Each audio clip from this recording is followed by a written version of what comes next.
नमस्कार दोस्तों, Bajrang education YouTube channel में आपका स्वागत है।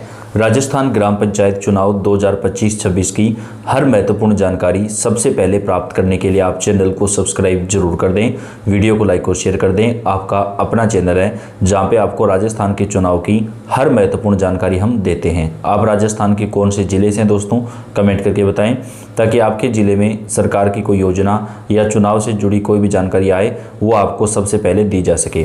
राजस्थान के ग्राम पंचायत चुनाव में 2 नए नियम लागू करने को लेकर आज की बड़ी खबर आ रही है। चुनाव कब होंगे, पंचायती राज मंत्री ने आज बड़ा ऐलान कर दिया दोस्तों। राजस्थान के ग्राम पंचायत चुनाव अब हाई कोर्ट के आदेशानुसार ही करवाए जाएंगे। चुनाव की तैयारियां पूरी की जा रही हैं। राजस्थान के ग्राम पंचायत चुनाव में दोस्तों तारीखों को लेकर भी बड़ी खबर आ रही है। पंचायत चुनाव और निकाय चुनाव दोनों एक साथ ही करवाए जाएंगे। राजस्थान में पंचायत और निकाय चुनाव लड़ने के लिए 2 बच्चों की बाध्यता को हटाया जाएगा। 2 बच्चों से ज़्यादा होने पर चुनाव लड़ने से अयोग्य ठहराने के प्रावधानों को बदलने के लिए सरकारी स्तर पर काम तेज हो गया है और 1 या 2 दिन में इसकी अधिसूचना भी जारी हो जाएगी। दोस्तों 30 साल से ज़्यादा पुराना ये कानून है जिसको सरकार अब बदलने वाली है। निकाय पंचायत चुनाव में 30 साल पुराना कानून बदलने की तैयारी। 2 से ज़्यादा बच्चे वाले भी बन सकेंगे सरपंच, चेयरमैन। अध्यादेश लाएगी सरकार। जी हाँ दोस्तों, अब जिनके 3 बच्चे हैं वो भी राजस्थान के अंदर ग्राम पंचायत चुनाव जो है वो चुनाव में प्रत्याशी बन सकेंगे और ये एक अच्छा कदम है जो सरकार उठाने जा रही है, क्योंकि दोस्तों लंबे समय से जो है राजस्थान में इसको लेकर लगातार मांग की जा रही थी और जो युवा वर्ग है उसको इससे काफ़ी ज़्यादा फायदा मिलेगा। राजस्थान में पंचायत चुनाव कब होंगे, मंत्री मदन दिलावर ने बताई बड़ी अपडेट। जी दोस्तों, मंत्री की तरफ से बड़ा बयान दिया गया है राजस्थान के ग्राम पंचायत चुनाव को लेकर। राजस्थान में पंचायती राज चुनाव में हो रही देरी को लेकर जहां गांव में विकास कार्यों को प्रभावित होने की चिंता बढ़ी है, वहीं अब इस पूरे मामले पर पंचायती राज मंत्री मदन दिलावर का बड़ा बयान सामने आया है। जी दोस्तों, राजस्थान के पंचायती राज मंत्री मदन दिलावर ने चुनाव की तारीखों को लेकर, चुनाव कब होंगे, कितने चरणों में होंगे, क्या क्या नियम होंगे, इसको लेकर आज विस्तार से अपना इंटरव्यू दिया है, जिसके बारे में आज आपको यहाँ पर हम बताएंगे। दोस्तों सबसे पहले बात करें तो राजस्थान के ग्राम पंचायत चुनाव में सरकार शैक्षणिक योग्यता का जो नियम है वो लागू करने वाली है। यानी न्यूनतम शैक्षणिक योग्यता जरूरी होगी जो कि 10वीं से लेकर के 12वीं तक जो है वो की जा सकती है। यानी न्यूनतम 10वीं या 12वीं पास शैक्षणिक योग्यता होना जरूरी कर दिया जाएगा।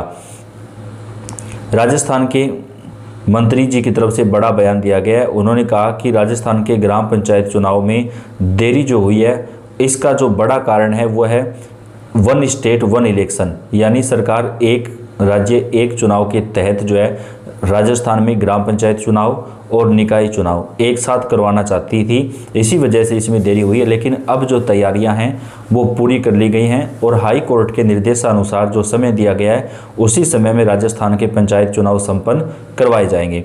पंचायत चुनाव लेट होने से गांव में हो रही कथित परेशानियों के सवाल पर मंत्री दिलावर ने डैमेज कंट्रोल करते हुए स्पष्ट किया कि विकास कार्य ठप होने जैसी कोई स्थिति नहीं है। उन्होंने स्वीकार किया कि जमीनी स्तर पर थोड़ी बहुत परेशानी जरूर आ गई है, जिसका मुख्य कारण केंद्र से मिलने वाली राशि की किस्तों का कभी कभी लेट हो जाना है।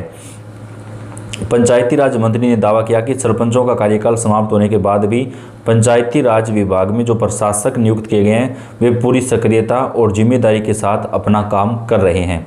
मंत्री दिलावर ने बताया कि हाल ही में सरपंचों का एक प्रतिनिधि मंडल उनसे मिला था और चुनाव देरी समेत कई महत्वपूर्ण मुद्दों पर उनके साथ चर्चा हुई।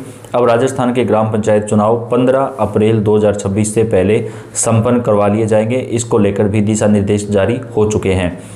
जब मंत्री मदन दिलावर से पंचायत चुनाव की तारीखों को लेकर सीधा सवाल किया गया तो उन्होंने स्पष्ट किया कि चुनाव कब होंगे यह पूरी तरह से ओबीसी आयोग की रिपोर्ट पर निर्भर करता है। मंत्री के अनुसार ओबीसी आयोग की रिपोर्ट आना अभी बाकी है। जैसे ही रिपोर्ट सरकार को मिलेगी इसे मंत्रिमंडल में रखा जाएगा और इस पर जरूरी फैसला लिया जाएगा। इसका मतलब साफ है कि जब तक ओबीसी आरक्षण की स्थिति स्पष्ट नहीं होती तब तक चुनाव कराना कानूनी रूप से संभव नहीं है। तो दोस्तों अभी ओबीसी आरक्षण जो है वो आने वाला है कि क्या क्या आरक्षण रहेगा, उसके बाद में ही चुनाव की तारीखों का जो ऐलान है वो हो पाएगा। चुनाव की देरी के बीच मंत्री दिलावर ने एक और महत्वपूर्ण राजनीतिक मंशा को उजागर किया। उन्होंने कहा कि राज्य सरकार की मंशा 1 स्टेट 1 इलेक्शन के तहत चुनाव कराने की है। दरअसल 1 स्टेट 1 इलेक्शन का सिद्धांत 1 नेशन 1 इलेक्शन के व्यापक विचार का एक हिस्सा है। जिसका उद्देश्य देश भर में चुनाव की संख्या लागत को कम करना है। यदि सरकार इस मंशा पर आगे बढ़ती है तो इसका अर्थ यह हो सकता है कि राज्य के भीतर लोकसभा, विधानसभा और स्थानीय निकाय, पंचायत व शहरी निकाय चुनाव को एक ही समय पर एक ही कैलेंडर वर्ष के आसपास लाने का प्रयास किया जाएगा। हालांकि अभी मंत्री ने स्पष्ट नहीं किया कि यह प्रक्रिया कब और कैसे पूरी होगी, लेकिन सरकार की नीतिगत दिशा को जरूर इंगित कर दिया। यानी दोस्तों, राजस्थान के जो ग्राम पंचायत चुनाव हैं वो एक साथ करवाए जाएंगे। पंचायत और निकाय चुनाव जो है वो एक साथ ही होंगे। राजस्थान के पंचायती राज मंत्री की तरफ से जो है बेहद बड़ा ऐलान दोस्तों यहाँ पर किया गया है। सरकार 2 से अधिक बच्चों के नियम को भी हटाने की तैयारी कर रही है, जिससे काफ़ी ज़्यादा फायदा जो है वो यहाँ पर लोगों को मिल सकता है। 2 से ज़्यादा बच्चे होने पर भी चुनाव लड़ने का प्रावधान करने के लिए विधि विभाग को अध्यादेश ड्राफ्ट भेजा गया है।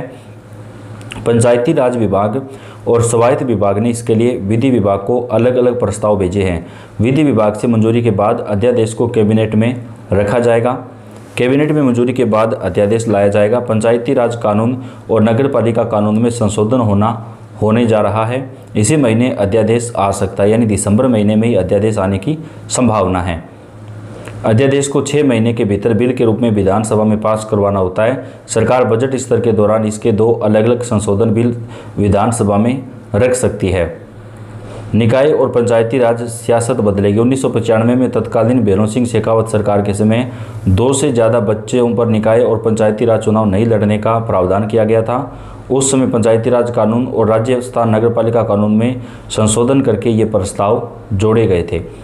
अब 30 साल पुराने इस प्रावधान को बदलने की प्रक्रिया शुरू हो गई है। 3 बच्चों वालों को निकाय पंचायती राज चुनाव लड़ने पर पाबंदी हटाने से स्थानीय स्तर की सियासत बदलेगी और 3 बच्चों वाले कई नेता जो चुनाव नहीं लड़ पा रहे थे, अब उन्हें मौका मिलेगा। बीजेपी और कांग्रेस के जिलों में बड़ी संख्या में ऐसे नेता हैं जो चुनाव नहीं लड़ पा रहे थे। दोस्तों, 1995 के बाद के जो युवा वर्ग हैं, जिनकी उम्र अभी 40 से 45 साल के बीच में है, उनको भी जो है चुनाव लड़ने का अब अवसर मिलेगा, क्योंकि काफ़ी लोग जो थे वो इस नियम के कारण चुनाव नहीं लड़ पा रहे थे। पंचायती राज और शहरी निकायों में चुनाव लड़ने के लिए 2 बच्चों की बाध्यता हटाने की मांग लंबे समय से चल रही है। बीजेपी के कई नेताओं और कई सामाजिक संगठनों ने भी सरकार को ज्ञापन देकर 2 बच्चों का प्रावधान बदलने की मांग उठाई थी। राजस्थान विधानसभा में भी उठ चुका है मामला। विधानसभा में भी यह मामला उठ चुका है। इसी साल हुए बजट सत्र में चित्तौड़गढ़ से विधायक चंद्रभान सिंह अवध ने सरकार से पूछा था कि प्रदेश में पंचायत चुनाव में 3 संतान होने पर चुनाव नहीं लड़ सकते, जबकि विधानसभा और लोकसभा चुनाव में प्रतिबंध नहीं है।